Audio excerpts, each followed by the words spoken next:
I mentioned a moment ago that neither coach had used their challenge.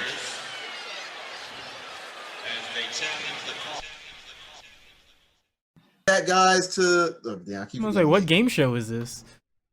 What's going on, guys? Welcome back to the Coaches Challenge. Today, I think we're missing Miggs, but we got H, Carl, Lamont, and myself. Today, we're going to be talking about a bunch of things that's going on. I know most of you listeners are aware of all the madness that's going on.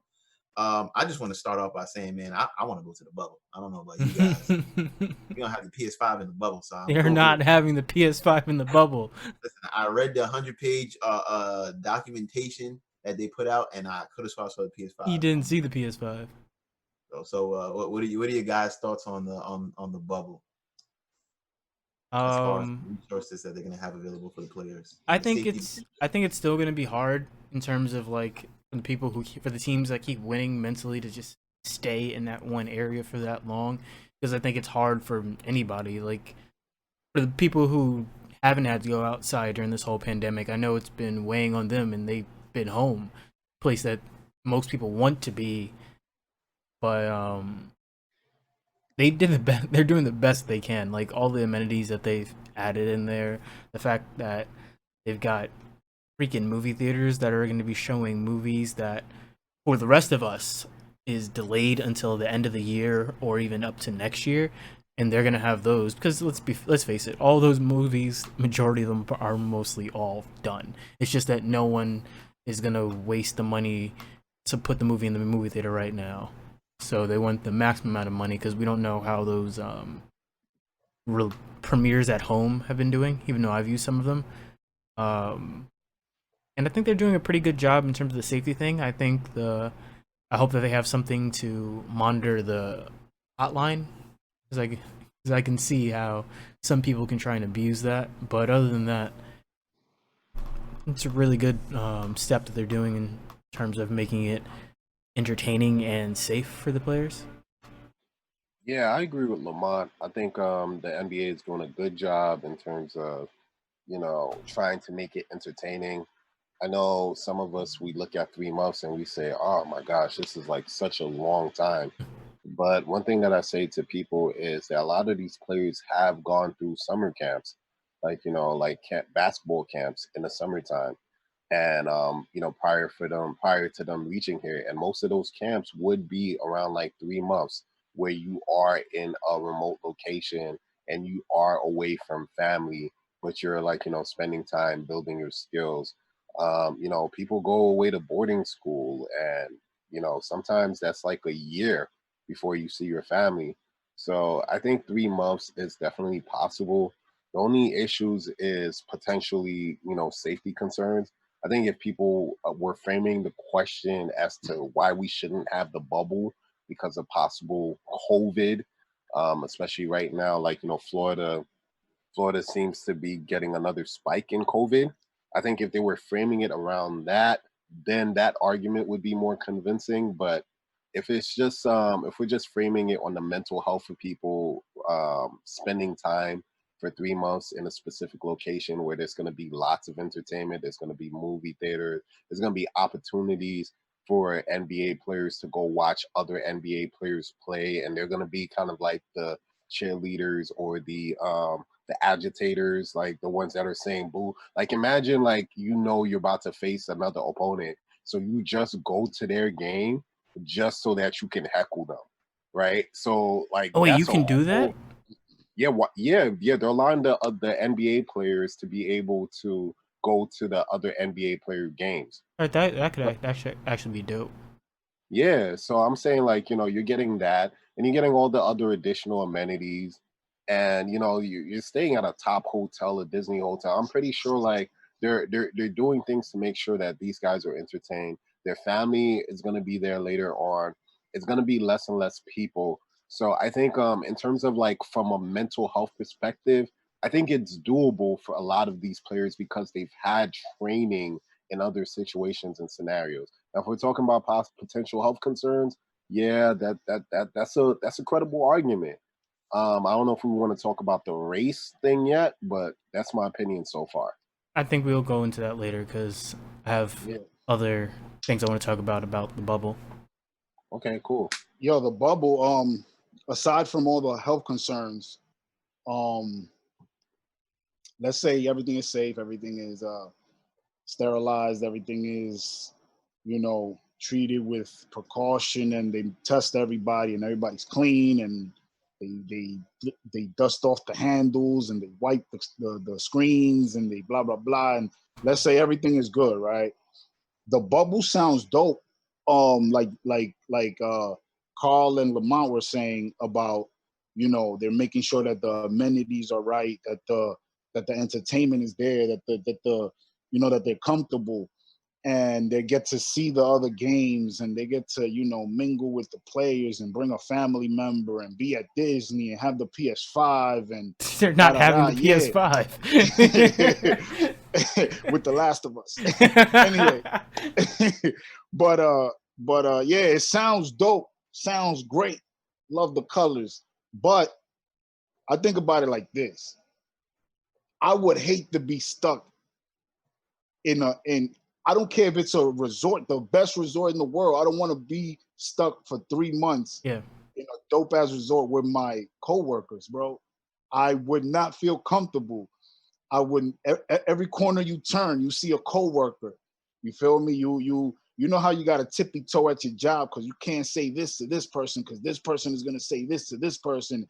So imagine all the crazy shit that's gonna be going on in this bubble, all the gossip, all the he say, she say, and all the talk behind the scenes and all that stuff. And these NBA players, they're just like us. They got problems, they got issues, they got vices. Imagine those players that want to get some bud at midnight because they need that, them J.R. Smiths that need a Henny.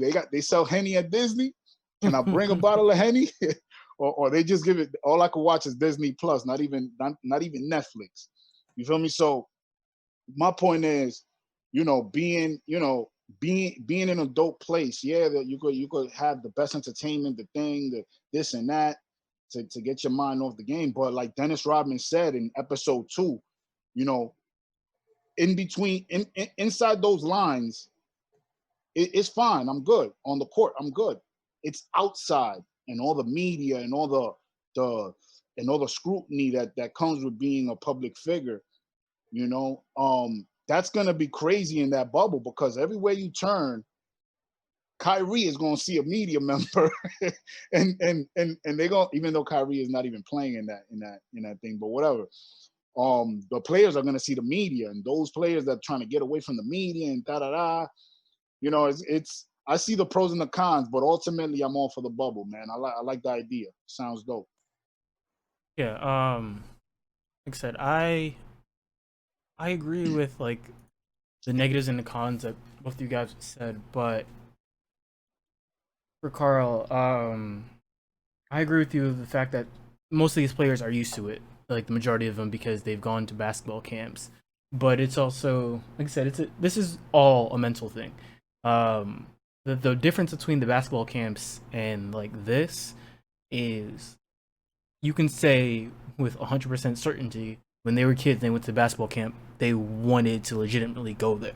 And that also helps with the mental. Like, while you go there, it could be fun, but for some of these people, it's still just a job. And some of them, they still felt some type of way that they have to go through it this way. So that could also weigh in it. Like, the place could literally be perfect. And if it was NBA players get a 3-month vacation to this place, I bet you it wouldn't be as big of an issue if it wasn't a pandemic. That aside, it wouldn't be a big of an issue of them being in this place for a little over 3 months. But because of the fact that I don't want to say they're forced into it because they don't have to show up, but there's a whole like social aspect with the fans, the teammates, and stuff like that on them not going, despite the other things that are going on for them to possibly not want to play. That could also affect them mentally. But in my opinion, for the reason not to go wouldn't be the health issues, because honestly, if they make every single personnel go there 2 weeks before everything starts up with like the team practices and they start playing their games, that's enough time to like trickle into So you'll have for like a month before, you have the first wave of people coming in. That's the people who are working the facility. Have them come in. They all get checked out. They're cleared after their 2 weeks. Then you have all the NBA execs or the people who are working for the NBA teams. They do it. They're checked for that. Their 2 weeks are up, and then you have the players and stuff like that. And later on, their family can come, but they have that 2 week buffer, and so you don't have to worry about people getting infected, because like once you're in the bubble, that's it. All the medical staff, all the people who work there, they're all in that bubble. So the only way for you to get corona once you're in that bubble is for somebody to have come in from the outside, or go outside from the inside and then come back in. Because even if you're asymptomatic, if you get tested while you're there, you have to go into quarantine until further notice. So it's not that big of an issue in terms of the health issue, if you really think about it. I think the only real argument could be mental health in terms of this and how to cope with it, but I feel like the NBA did a great job with that. And then you can argue about the social aspect, about what's going on right now in terms of the protests and things like that.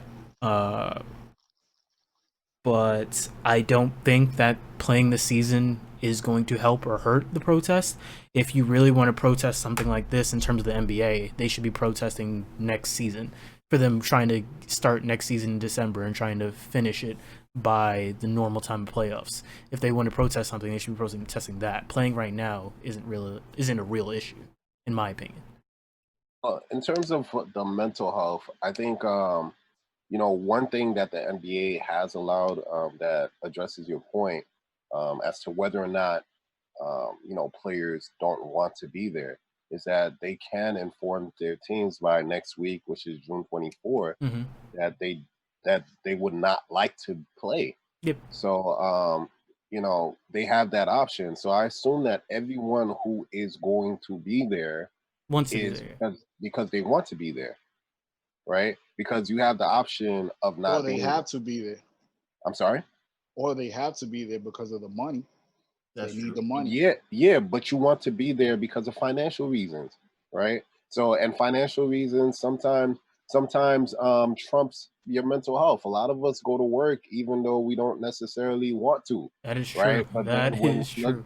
we look at the bills and we're like, well, you know what, Con Edison, I rather go to work than deal with the mental health issues of me being poor or me being, stressed out for another reason. So I would assume that because of this additional perk that the NBA has given to these players, or the option, I would assume that everyone who's there wants to be there. In terms of like it being a health concern, I know that they're taking exhaustive measures to do whatever they can to, reduce or to ensure that COVID doesn't happen. But it's like you can only do so much. Mm-hmm. And a lot of this is speculation, right? A lot of this is what they believe happens. And I remember, like, when COVID first happened, it was like, oh, you don't need to wear mask. Then it's like, oh yeah, you need to wear mask. Then it was like, oh, COVID is not airborne. Then it's like it's airborne. Then it's like, oh, okay, there's COVID, and then there might be a different type of strain of COVID. So it's something that I imagine that they don't quite have a full grasp over. So it's possible that people could still end up getting COVID. Like, you don't know, That is true. right? So I think if players are legitimately concerned about that, I think that's an argument. That's an argument that the NBA shouldn't come back. But that's not what they're leading with. As you were mentioning, especially Kyrie. Kyrie's talking about Kyrie Irving. I don't know if we're gonna go into the Kyrie Irving discussion We are. or if I'm We have like to. pushing ahead. But you did intro it in terms of like race. So in terms of this being a race issue, I agree with Lamont. I think people can do multiple things at once. Like I go to work and I can still protest, right? And so I also imagine these NBA players can go to work and still protest in their own kind of way. Mike always likes to make fun about people wearing "I can't breathe" shirts, but when LeBron James has a platform And where a just lot of people are expose them. listening to him, right? And yeah, and it does bring exposure to some people who may have never seen that kind of shirt and like, okay, well, let me find out what this I Can't Breathe sentiment is about.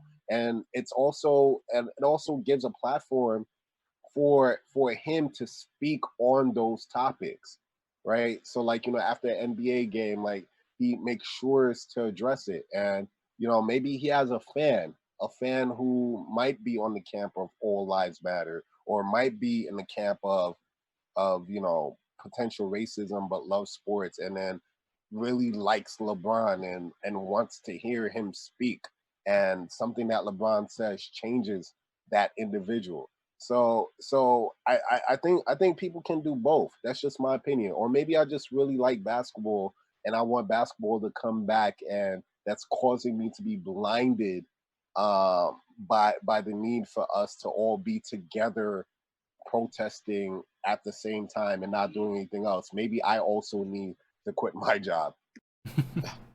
Yo, as far as the race and the political and the protesting and the looting and getting your message across and all of that stuff, I feel like I agree with Carl and Lamont. I believe you can do multiple things. There is room to protest, go to your job, and you're not compromising yourself by doing so. There are ways to do it, and many of us have no choice but to do it because we have commitments that we have to take care of, for our families and for our own careers and stuff like that. So I mean, I'm all for players protesting and everything, and also being in this bubble is going to get everybody together, and they're going to be able to discuss all of these topics face to face, even better, without using Zoom or FaceTime or whatever. They're going to be able to talk passionately about these topics.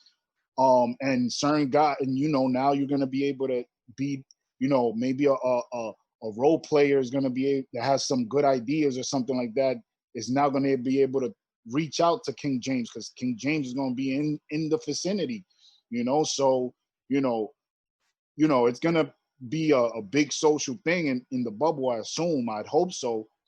And also, like Carl was saying, when he mentioned the platform, this is the biggest platform these guys got. It's not their social media accounts or whatever venture they have. It's the NBA. This is where all eyes are on you. So that's the best place to get your message across, and to wear your I Can't Breathe shirts and stuff like that. So I believe they should and they will. The players are I think we're in good hands. We got to give these guys more credit than what they deserve, because they no, we got to give these guys more credit, because I believe some great is gonna happen out of this bubble with all these players and all of these different opinions. And throw Kyrie in there, even if he's not playing. Throw Kyrie in there in that bubble too, so that he could, so that everything could get going. Like, these people could talk face to face and really get out what they're really trying to say. So I'm all for the bubble. I'm all for protesting and being political and having a stance and standing up for things. And you don't have to compromise that to go to your job or to keep doing what you love. So I'm gonna disagree with all you guys. I do think the NBA returning is a distraction. I think like this is a good analogy in regards to everything that's going on. So the journey, so let's look at the journey to equality as a train, right? And we're all boarding the train, and that last destination is total equality, right? And on our way to the train makes several stops, right? So let's say, for example, the pictures of police officers kneeling with protesters. You're thinking, okay, that's good. Some people get off the train, right? Then you have a picture with a black kid hugging a police officer. You have different legislations like the Juneteenth. That's becoming an official holiday, right? A paid holiday, right? And you have some people getting off the train, right? So essentially, as the train is going towards that final destination, you have more and more people getting off the train. And essentially, I think with the NBA returning, I do think it will be a distraction, because if you look at how everything played out, the riots, the protests and whatnot, the looting, all these are all cause and effects. These are all resulting of the fact that we were all forced at home, and these are things that we all had to see. Like usually, let's look at the people the previous cases of unarmed Black people that were killed and whatnot, and what that led to, the reaction to that. Yeah, there was a protest for a couple of days, a week, maybe even a month, and then we moved on, right? Because we were distracted. I feel like, especially in our generation, with social media, the world has gotten so small. There's so much going on. It's easy for us to lose focus, right? So with the NBA returning, yeah, we can wear I Can't Breathe shirts, but Eric Gardner died in 2014, right? I can go through a list of people that died after that situation, right? So we have Tamir Rice. We have hold on, it's a long list. Like I think the problem with us is that when we think of these I Can't Breathe shirts and we see the police officer kneeling and stuff like that, we get caught up with the symbolism. We get caught up with that. It's a symbol of something changing. We drink that Kool-Aid and think, okay, that this is a sign of good things happening, so I don't have to go as hard. And there's a lot of moving pieces now with the fact that we're all stuck at home that's going on, like the different legislations that's getting passed because of all the things that occurred, because you have the youth that are forced to be at home with no distractions, that have to see this, that they have to kind of conceptualize everything that's going on, and they're forced to react to that. I think like a perfect example I use in regards to the looting is, let's think of the Louis Vuitton shareholders, right? When you have Tamir Rice and all these other kids, all these other unarmed Black people that die or get killed and whatnot, it doesn't affect them. Because the goal of this whole movement is to have that uncomfortable conversation with our white counterparts that aren't affected by this, right? So when you have a Louis Vuitton store that's destroyed now, these shareholders are affected now. Their shops now they're affected by something that doesn't bother them. When I've been in a room with wealthy real estate agents that are talking about, oh, let's move this, let's take this building down in the Bronx and pull this up, because whoever's affected by it doesn't affect them. But when you're immediately affected by the things that's going on, then you're talking to your political buddies, your friends that are in power and not, and say to push this, do this, a certain legislation to satisfy them, so I don't have to be affected by that one. So I feel like with the NBA coming back, those who were protesting have no problem staying at home having a cold beer. Look at even Jalen Rose said himself, we are talking about everything that's going on in today's society, because if the NBA was returned, we wouldn't be talking about this. We'd be talking about a playoff game, how much points this particular player scored and whatnot. So I do feel like in some sense, it will be a distraction, because yeah, you can sit down and talk with your friends and post an Instagram post and things like that, but those things have been done before.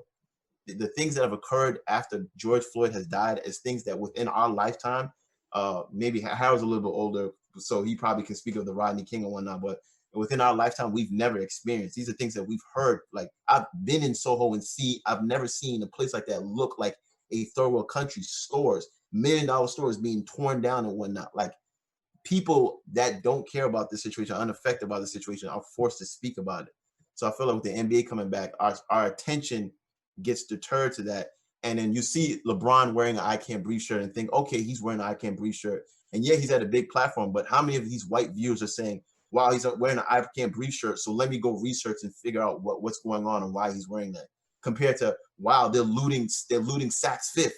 Why are they doing this? Let me go figure out why they're doing this. Or they're protesting in Soho or something like that, and like places where these rich people live at. Let me figure out why they're upset for it or whatnot, because now it directly impacts them compared to seeing just a player wear a T-shirt. Because LeBron's wearing a T-shirt that when they won the whole I Can't Breathe thing, when the whole Clippers situation happened with the owner and whatnot. And I mean, essentially, what did it change? What did it change? Yeah, they're speaking up, they're letting it be known, but it's easy for you to see it and say, well, that's a cool shirt, and then the next day you continue on with your day.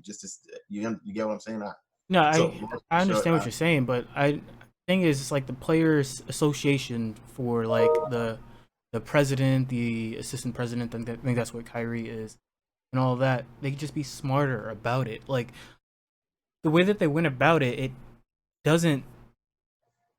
It's kind of like muddying the whole argument, because the NBA is still a business, but the NBA does do a lot for not just the African American community, but their community as a whole. Because the NBA, I'm They're not very gonna, I'm not gonna, I'm not trying to be like too cynical about it, but NBA likes money, and the NBA for years after fixing their image have been trying to be this whole all-encompassing, we're here for the people, things like that.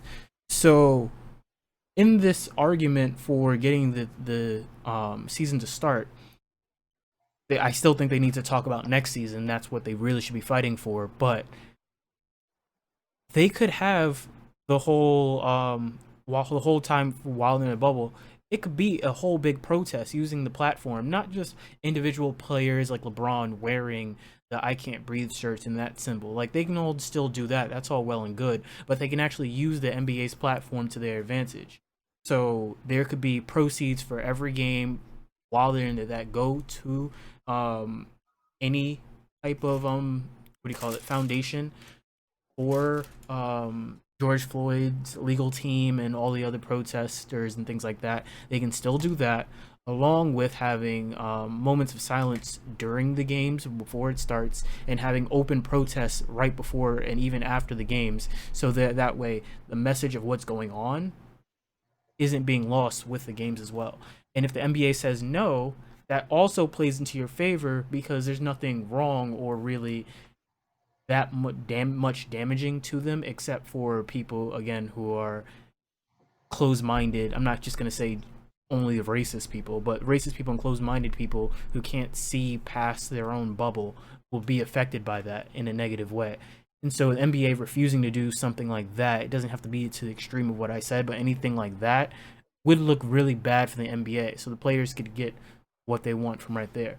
I think we might have talked about this last time, but like the way they're going about it now, like what CJ McCollum said, this all could negatively affect their standing when they have to do the next bargain agreement.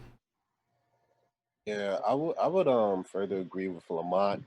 I don't honestly believe it's a distraction if they are utilizing that platform to its fullest capacity. And what Mike said, everyone is forced to be doing the same thing at the same time, right? So what's going to happen is if LeBron has a big speech about what is going on in terms of injustice, and other players have a similar type speech, you know, what happens is that all the other sports, people that cover the sports, you know, TNT, NBA TV, ESPN, all these sports broadcasters, they have to speak about it too as well. Journalists have to speak about it. So now it becomes something that is ever more circulated, because right now a lot of like these sports people, they don't want to get into that topic because they want to keep sports away from politics. But if the players force politics and sports to be combined, now this is something that is an additional platform where people are speaking about it, because we know we're getting it from CNN already. We know we're getting it from Fox. We know we're getting it from the news carriers, but now you're also going to be getting it from the sports carriers. So now it's like you can't avoid it, because as big as this thing is, if people don't want to see it, they can do their best to avoid it. But people might want to watch sports, and because they're watching sports, now they have to see it. Like, you know, when Kaepernick put his knee down, whatever people's opinions were about it, but because he was making that statement on that kind of a platform, it forced people to have discussions that they may not have had he not done that. Had it just been on CNN, had it just been on the newspaper, had it just been outside. But because he did something while they were watching something that they love, that they can't avoid watching, now it spurred a conversation. So, and I think also with what Lamont said too, we also have to look at this whole topic in terms of how it's going to be affecting players' money, because we can't just say that, you know, Black Lives Matter, and we have a league, an NBA league, where about 80%, I'm sorry if my number is inaccurate, but I'm assuming like 80% of the players are Black. You also have a lot of employees that help the NBA go through. You have like the sports analysts, the journalists, blah blah blah, this blah blah that, who get paid based off of the product that the NBA is producing. And so now you're in a situation, if you do cancel this NBA season, a lot of these players are losing money. They're losing money, and then you have a force majeure clause that the NBA has, in which next season might not occur, and now they have to get into rebargaining. And if they get into rebargaining, now a lot of those nice contracts, those $40 million contract, might turn into 10 million if they're even there, right? And then the people who are really struggling in the NBA, they're going to be struggling even more. So like we also have to think about it from that financial perspective. Like what are we risking too as well? Yo, I want to address the people that say Kyrie should have had. So we're getting into Kyrie, all right? Kyrie should have had a better plan or planned it out better. But I believe Kyrie. I believe Kyrie just and the other players that share the same sentiment as Kyrie, they just especially Kyrie, I think he's just speaking of emotion. I think he has concerns about shit that's gonna happen, in the bubble and all of that stuff, and also his concern about starting to play again and being a distraction for what's really going on, in the world, and with the racism and the protests and the riots. So, I think Kyrie just spoke up without not thinking it through, and that's fine because it's not. But that's not fine. Like it's fine because you're bringing it up, and it's good to just bring it up. He doesn't have to have all the answers. No, but what you're saying is right?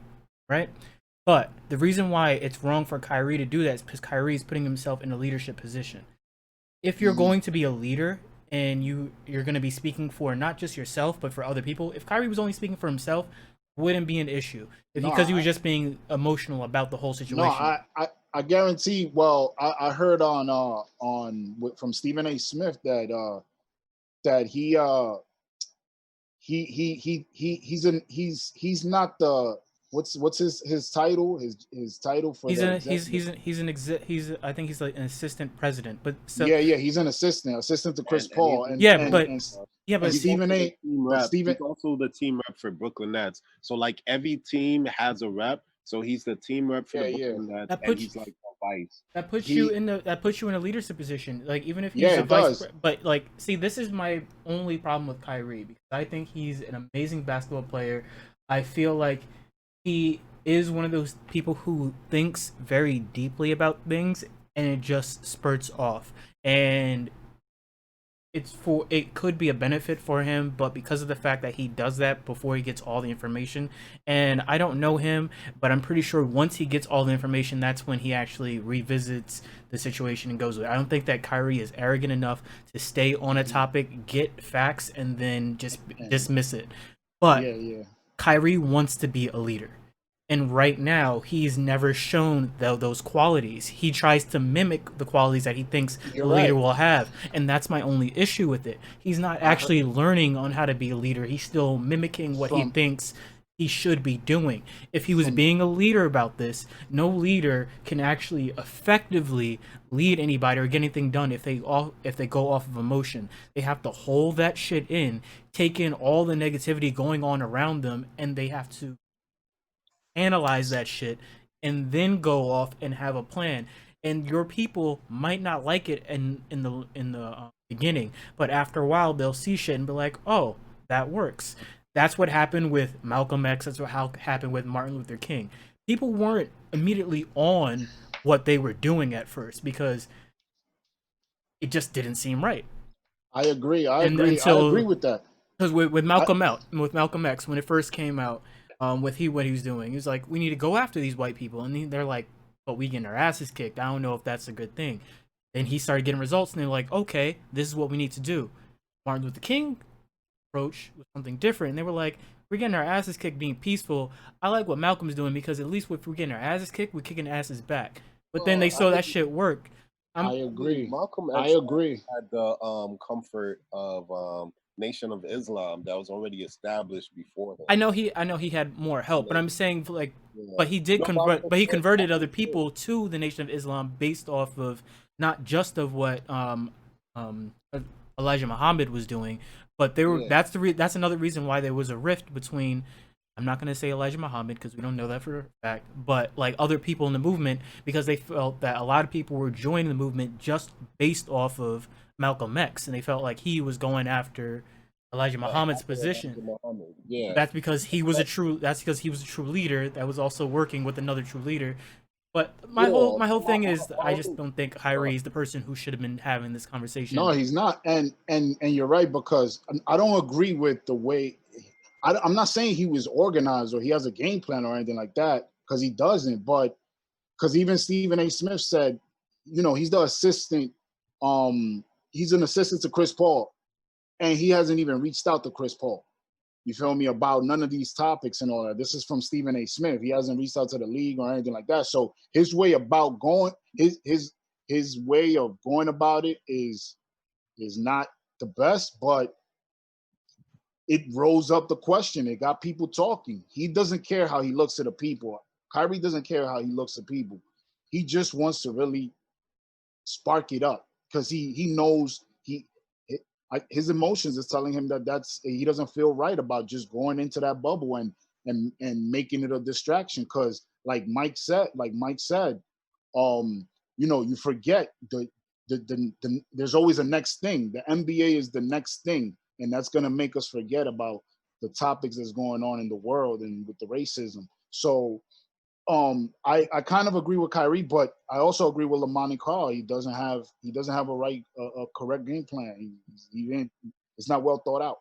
Yeah, I definitely agree with what you guys are saying. Like, I can't support a person whose I guess premise or their main argument is, oh, it smells fishy. Like, you gotta you gotta give me more than just that. And Kyrie's never really had complete thoughts. Kyrie reminds me of a person who just hears.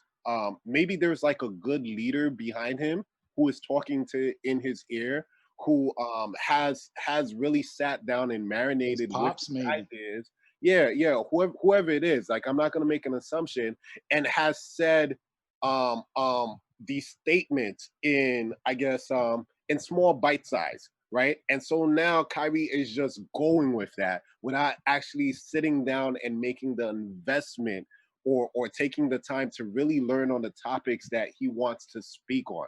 So then he says these things that never really seem complete. And when you try to press him on it, he just gets angry, or he's just like, oh, well, I don't want to talk about it anymore. Well, but you're the one who brought up this conversation, and you're the reason why we have to speak about it. And if you're so concerned, and this is why, like, I really never jump onto anything that Kyrie tries to lead, because because he always shows why you don't side with Kyrie.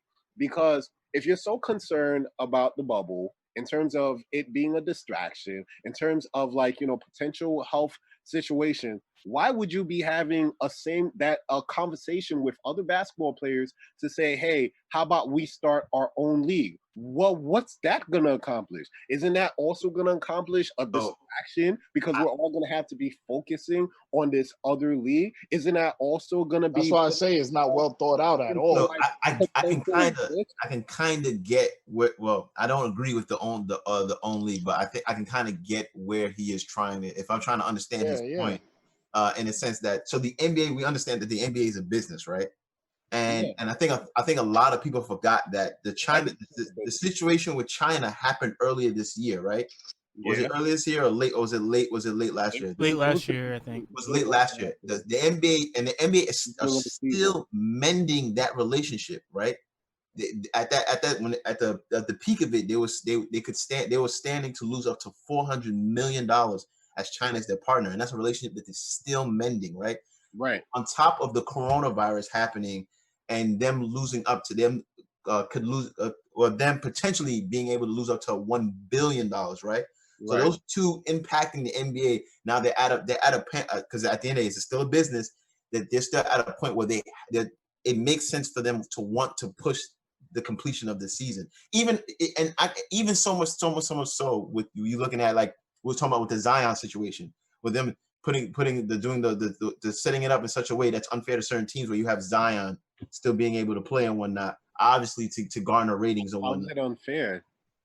I forgot what the details, but I know certain players were upset as far as the standings go about with the different teams being allotted to play and whatnot. I don't know the details. I'm just going off what I've heard I think they were in the run. They were in the run. And I think the teams that weren't a part of it didn't want to be a part of it because they were more so concerned about the lottery and free agency. So I can understand. So and being that everything going on, and then you have the bubble, and then the NBA being made up of a certain group of demographic of people, I can kind of see what he's talking about now. But I definitely do agree that Kyrie's history and like you guys, the points that you guys made earlier, Kyrie not fully educating himself on the subject, and I think that's the issue with celebrities in general, where we have celebrities that are these like mystical, mysterious people that can tap into these different levels of thought process that we can't tap in. So they try to make themselves these focal points or these voice pieces of these ideas, but they're truly not educated on the topic matter speaking of, like with Kanye and slavery being a choice. And then you had the kid that played Spider-Man, and that was in what's his name? I forgot. And he talking about Rosa Parks could have took a cab instead of taking the bus and whatnot.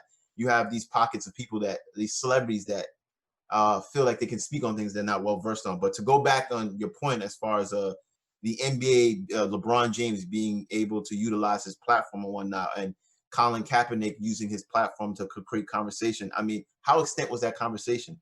From what I can remember, the conversation completely got overshadowed in regards to Colin Kaepernick as his disrespect to the American flag, him not honoring the troops and whatnot. No one, for the most part, especially on these different television shows and stuff like that, First Take, Undefeated, and all these different, weren't talking about the injustices or focusing on the injustices that were going on. The hub of the conversation was how he wasn't disrespecting the flag and how he wasn't that elite of a player and how he's doing these different things to kind of self-sabotage himself and whatnot.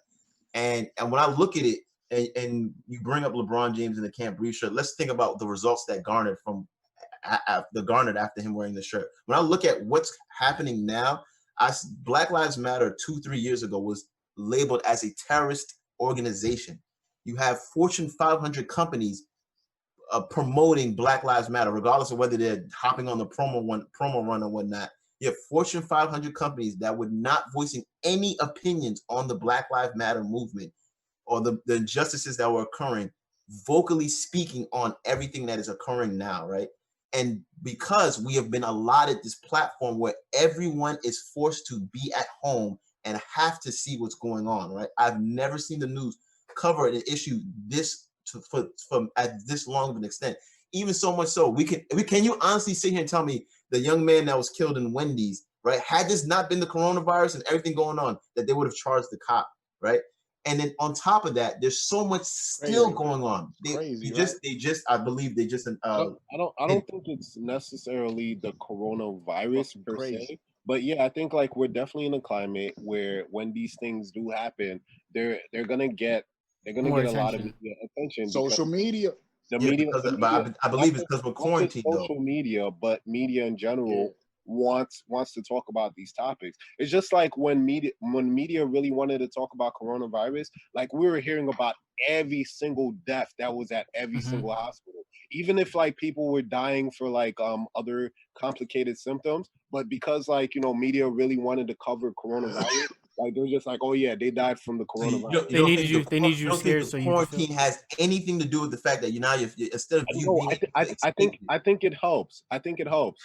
So I'm not discrediting that, but I'm saying I don't think if the NBA comes back, it takes away from what's going on. And I think you asked before, like, has there been similar situations like this?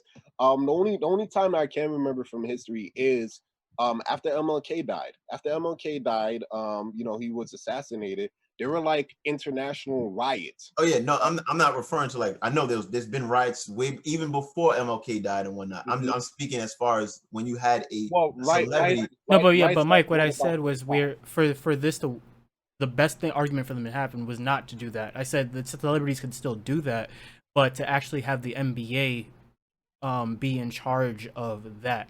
So they would be donation proceeds being donated to any of these causes for like I said, George Floyd's family or any of the protests going on, but also having before the game and after a game something to do with the protests, whether it's a moment of silence for the movement and protests, or in a group, or having a like breakdown of like things that happened in the not just have like the NBA players who already played their games.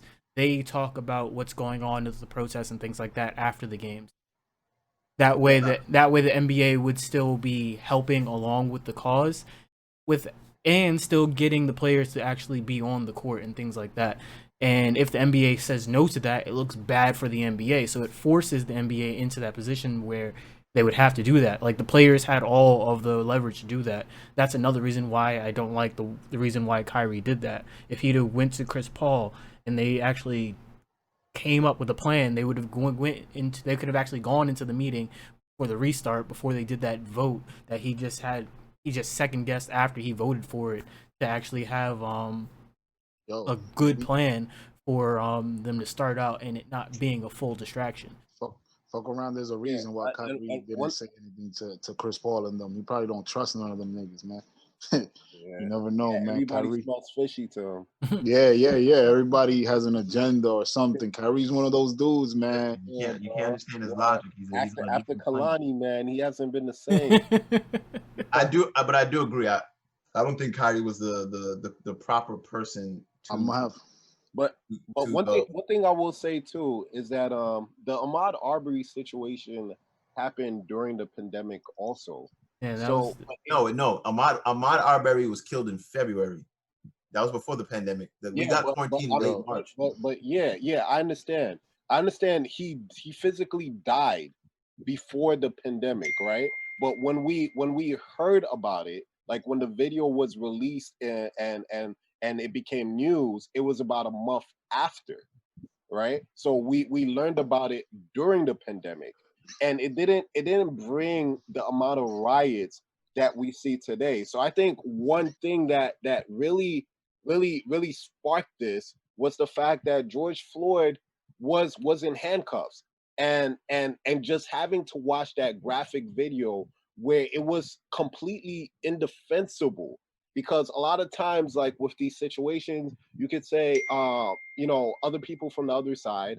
Because what we really need, because Black people are already upset. We've been upset all the time, but we need white people to be upset about the situation, right? And so, in a lot of these other situations, you could talk to white people who don't want to see color, who don't want to see systematic racism, and say, well, you know what? He was resisting, or he was very big, or he did look threatening, or he has a rap sheet, he has this, he has that. But looking specifically at George Floyd, seeing him with the handcuffs, seeing the knee on the neck for an exhaustive amount of time, where he's screaming, I can't breathe, calling for his mom. That image, bro. Yeah, that image. I think it's just so indefensible. That's really what spurred off the riots, especially after that shit sticks after to you, they man. saw the videos. The prosecutors said, oh, well, we don't see anything to prosecute. It might take months before we arrest them. Then people really got heated, because it's just like, wait, how could you watch that video and not see a murder? So I think that's really crazy. The feelings attached to that video is what really caused a lot of the riots and this attention, and the fact that it's completely indefensible. Going back to Kyrie, and I gotta say it for the pod, Kyrie probably heard about the bubble and he you know how bubbles are round, right? I gotta say He for don't the trust pod, nothing that's not flat. It's a basketball. yeah, put him in a flat bubble or something, you The know. flat Oh, my- bubble. So wait, then, let me ask you. Then, what do you think about Dwight and Avery Bradley? Voicing the. Yo, man, they Dwight's gotta get just trying traded, man. Trade to them. shut up. Dwight is. Trade them. I honestly think that Dwight is just trying to get back on the good graces of the black community, because the black community is really toxic towards people of the LGBTQ community. Allegedly, we don't know. No. I'm not saying that he is, but I'm saying the black community, unfortunately, is unfortunately the black community is still very harsh on the LGBTQ community, and because of all of the rumors that haven't been proven as of yet about Dwight Howard, I feel like he's just trying to do that. Because look, let's be honest, right? Dwight Howard, his whole career, his whole life, even when he was at his most serious during his playoff run, he's been known as a goofball and things like that, and he knows that because he embraces it, and that's probably another reason why he plays around so much, even with all of the gay rumors and stuff like that. Because he's goofy, he just wants to have a good time and have fun. No one is looking at him for speaking up on these matters. So I think the only reason why he felt like he needed to speak out on him, because I could be wrong because I haven't checked his Twitter or any things like that, but I haven't seen any post from Dwight Howard on any other topic other than maybe Trayvon Martin. But other than that, and which was another big one, I haven't seen him do anything or talk about any of these topics that have happened other than these really, really big ones. And because of the fact, like, his reputation isn't that great amongst the black community, unfortunately, because of his alleged maybe sexual preference. I feel like he felt like he had to speak out on this matter and make himself look good. So I don't really trust what he said. Avery Bradley, I don't know how to feel because I haven't really heard much about Avery Bradley. I think it's good. I think it's good that they're speaking out, even if whatever they have agendas, like Amon said, and about Dwight Howard and whatever. But I mean, it's none of that stuff is well thought out.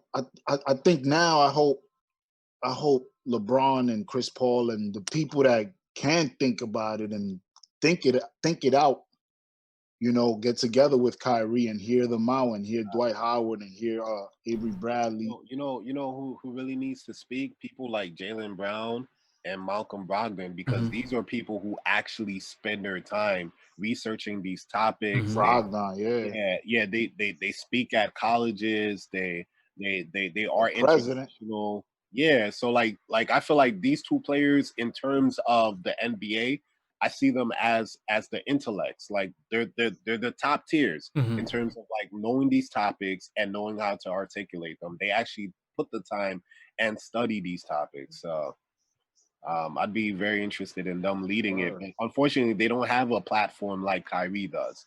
I mean, Brogdon is an all-star. That's true, because I didn't even know Jaylen Brown was that. Oh yeah, this guy teaches at MIT. No, I knew about his intellect and that. I'm talking about within the NBA. Celtics Jaylen Brown? I'm sorry? Which Jaylen Brown? Like a Celtics Jaylen Brown? Jaylen Brown from Boston Celtics. Yeah. There's only one.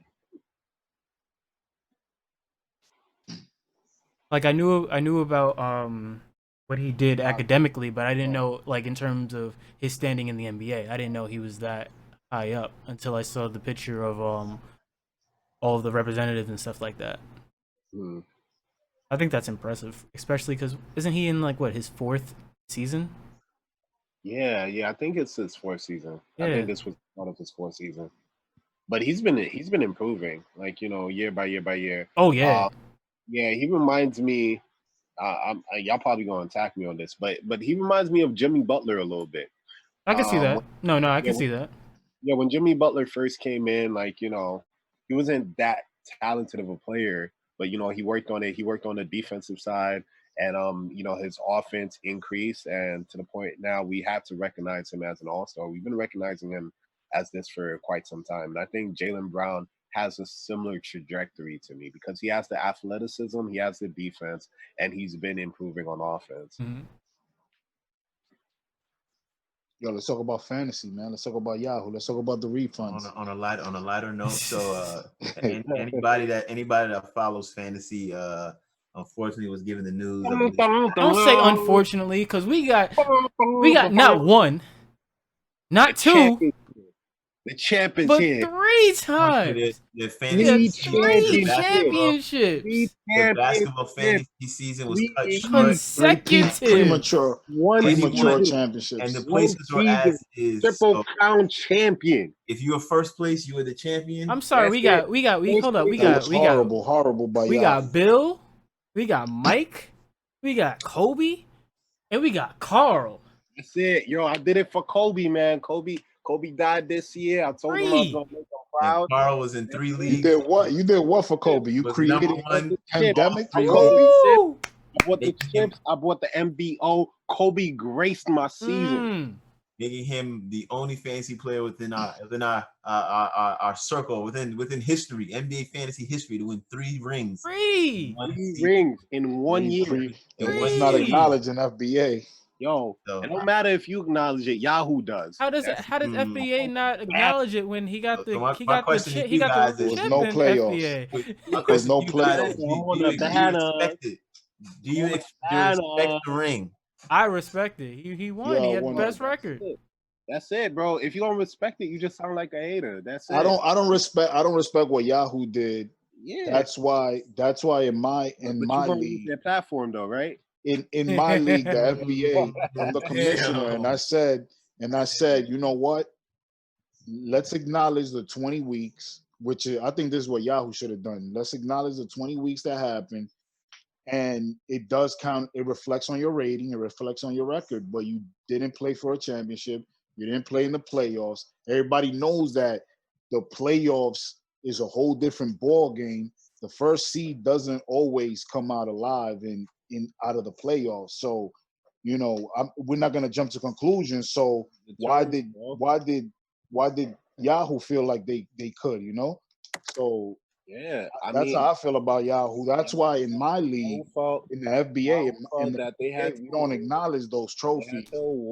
But I did acknowledge the fact that they did play for 20 weeks, and these seeds were final as per Yahoo. They were finalized. So I used those, and I put 4, and I picked the top 4, and I gave them the East, the East, North, West, and South division.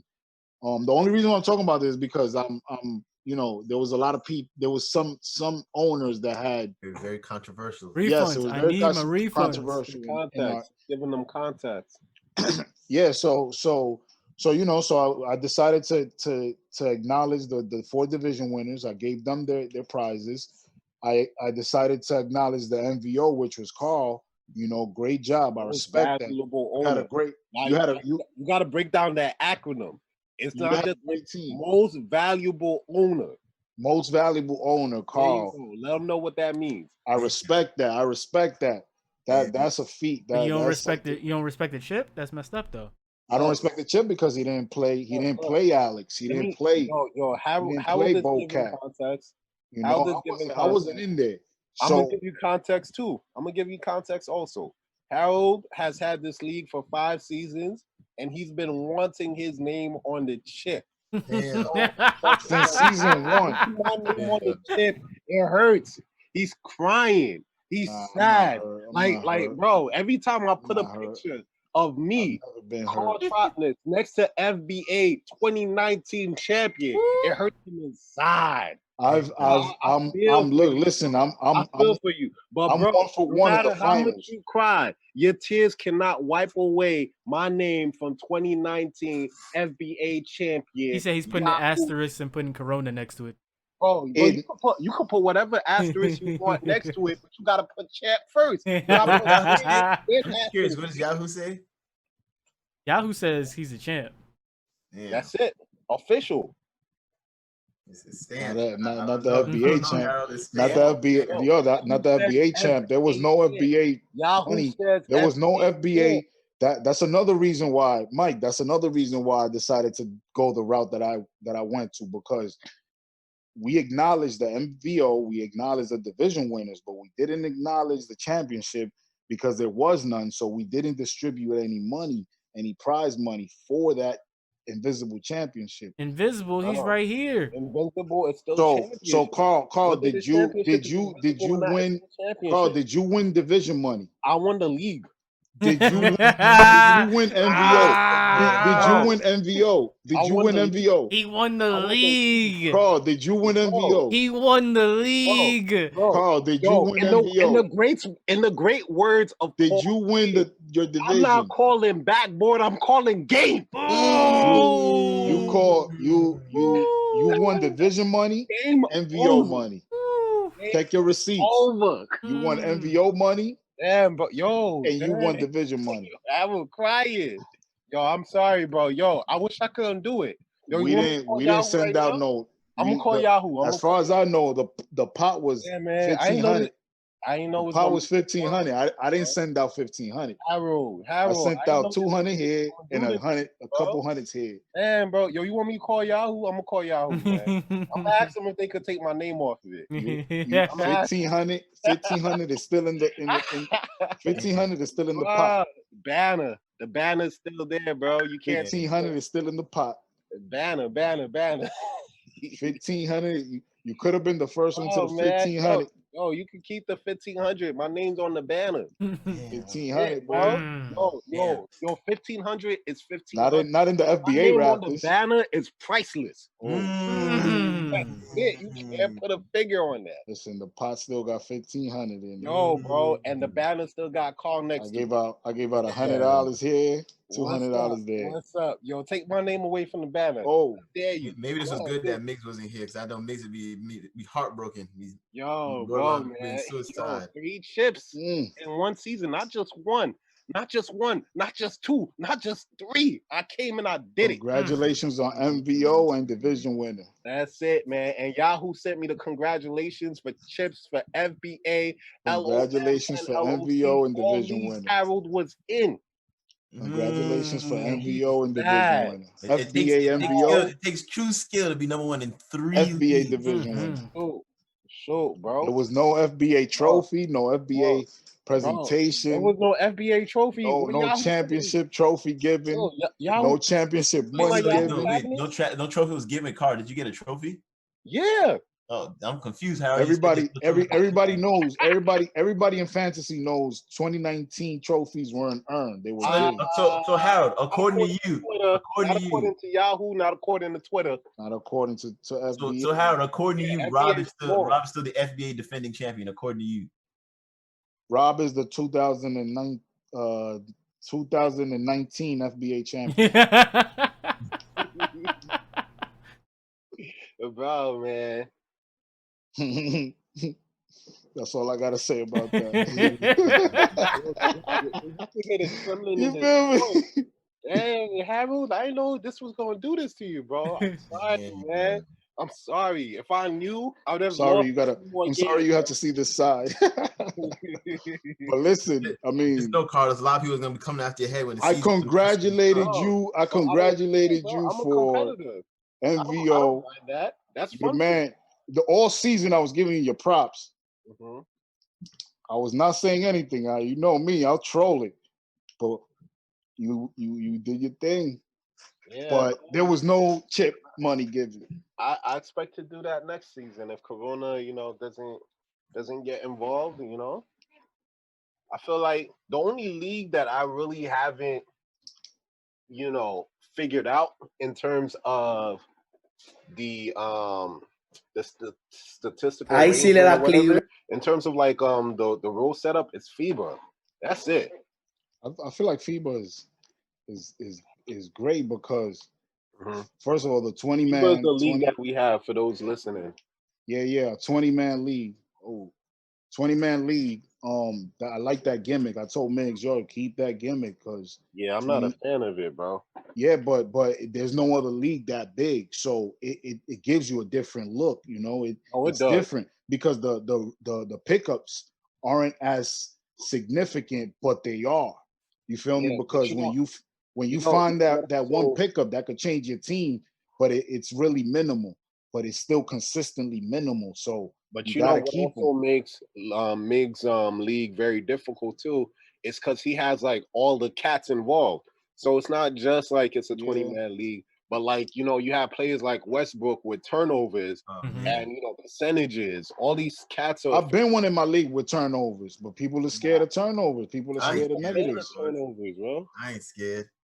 I'm not scared of no category as long as I'm not scared of it, but I'm not a fan of it. You know?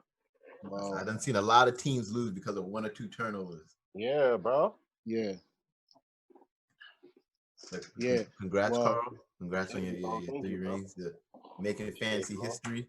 Yo, you're etched in stone. Congratulations on MVO and division win. That's it, man. Yo, congratulations on the 3 chips. Thank you, Yahoo. And it's good when you have haters and Yahoo sucks. people don't like your achievements. It's cool, I man. love you, Yahoo, but you suck. You fucked it all up. Yo, I wish I could see his face right now, bro. Yo, he's upset.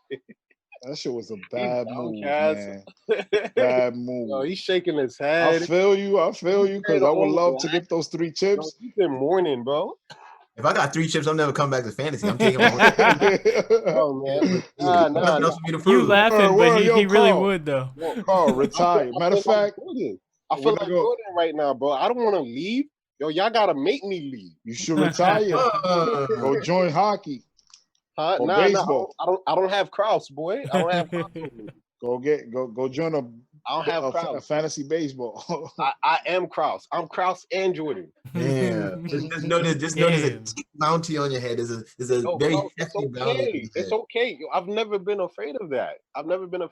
Like I've been using fantasy every year to just sharpen the skills and to improve, to learn about everybody. Everybody's like low preferences and what makes people tick, and I just feel like I improve that every year. Every year I'm researching, so I'm not afraid of the competition. It's the same people every year, unless y'all change and do something different. I don't know. Yeah. Well, it looks like I have to go back to the dojo then.